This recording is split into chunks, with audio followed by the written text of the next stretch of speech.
Excuse me! Taxi! Come on, what are you doing? This is the 77 WABC minicast. And I am starting with something that I mentioned in this morning's show. The reception of the mayor of New York City, Mamdani, that he received at this weekend's Inner Circle show, charity show done by reporters here in New York City.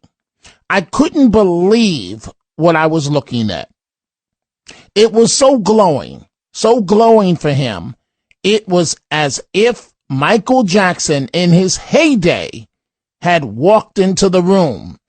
And folks, it had me thinking about one of Jackson's hits, starting with The Man in the Mirror.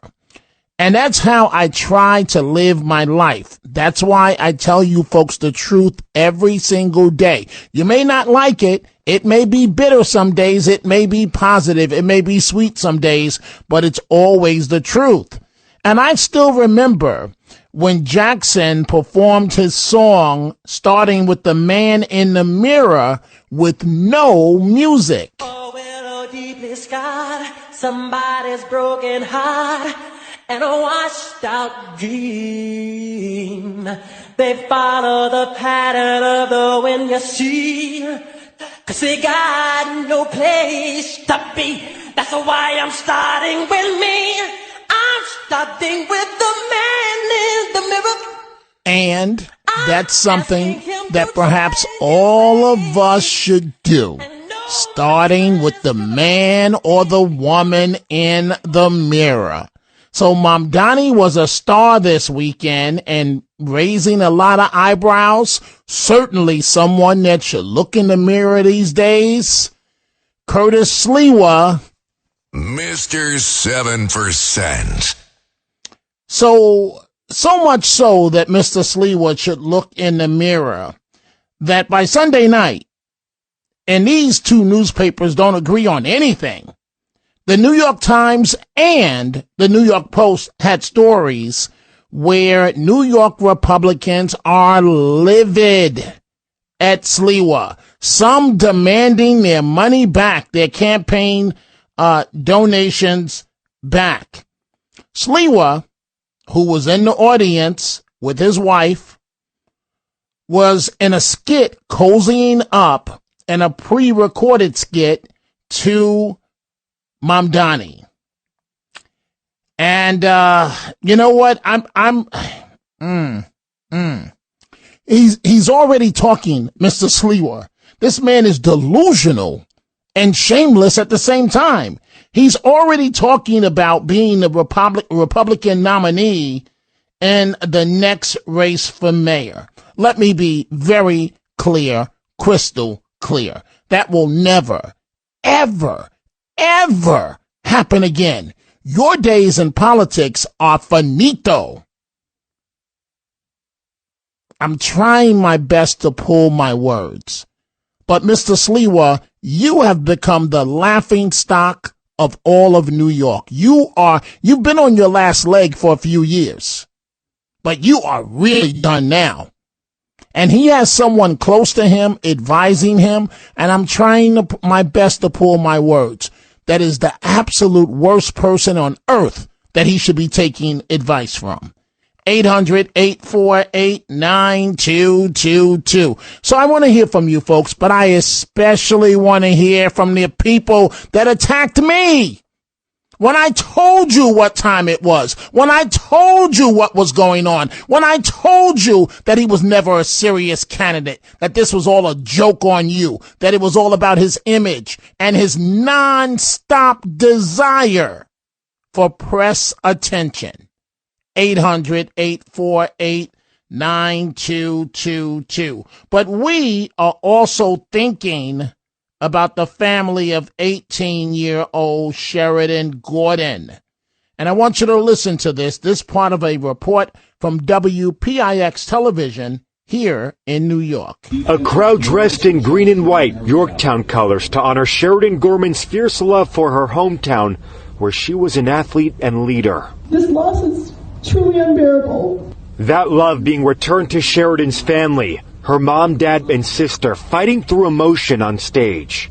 I should be planning her wedding, her college graduation, her bachelorette party, arguing with her about dresses, not standing here trying to figure out how to say goodbye to my baby sister. And Sheridan, she was our joy, our collective joy. And now that joy is gone.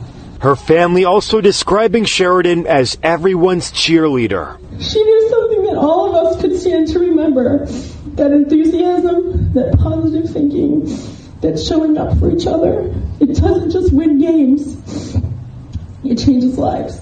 Sheridan was starting to build the next chapter of her life as a freshman at Loyola University, Chicago. She was just 18, enjoying her college life. According to Chicago police, Sheridan was with friends along Lake Michigan shoreline just off campus around 1 a.m. March 19th when they were suddenly confronted by a man in a mask who opened fire, killing the college student. It hurts me to see that this poor family has to go through this, and that some people are saying she was in the wrong place at the wrong time, and she was actually with friends doing the right thing. She was a good girl. The 25-year-old man charged with murder, according to the Department of Homeland Security, is an undocumented immigrant from Venezuela. Something has to be better in the understanding that lives like Sheridan's, full of promise, full of possibility, deserve to be protected. That call made as the sun set, along with the promise to always look to the light,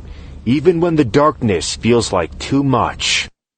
And that from WPIX television. Let's start with some of your telephone calls that I'm going to select at random here. And I'm being honest with you folks. I'm not being my normal self. I'm pulling my punches, almost like a boxer in the boxing ring. I'm trying not to say exactly what time it is and what I really think. I'm trying to be reserved in this situation. 800-848-9222. Let's start with line 2. John in Floral Park. John, what's on your mind? Welcome to the Dominic Carter Show. Thank you for taking my call, Dominic. I'm a retired police officer, transit, and I didn't have the personal pleasure, but I worked with guys in my unit, task force, that had the pleasure of collaring Curtis and a few of his thugs who went around as vigilantes, not as anybody honorable. And I think that he was just getting back and angry at New York for not embracing him and wanting him as mayor. So I think he felt he had something coming to him, which he didn't, and he just sold New York out. And you were 100% correct from the get-go. Well, thank you for that, John, but I have to be straight with you, man. I'm saddened. I don't want to be correct. I've known this man for 30 years. I've known his warts and all, right? His biggest downfall is he will do anything for media attention, right? He's been known to fib quite a bit, but he's also lovable. But I begged him not to make this run for mayor. And he tried to coach me on how to fool you guys, the audience. And I don't do that.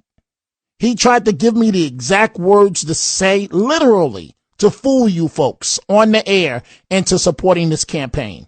And I'm just really saddened, John. I take no glee in this. He has someone that's close to him, that's advising him, is the worst possible person in the world to advise him. But he's listening to that individual, and it is what it is. And he has taken a 30-year legacy and poof, blown it up in smoke all over his desire. You have Republicans. So this is not about me and him anymore, right? He can lie about me all he wants to, right?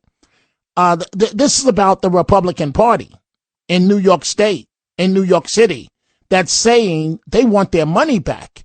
And what is he going to do? Because we all know he's dead broke. And I'm not even going to get into the personal stuff. I see his son every day, one of his sons, the sweetest kid in the world, Anthony. I'm not even going to get into that. I'm going to leave that alone because that would be going personal. Even though he went personal against me, I'm not going to do tit for tat. I'm going to try my best to listen this hour. And I think I've said just about all that I really want to say.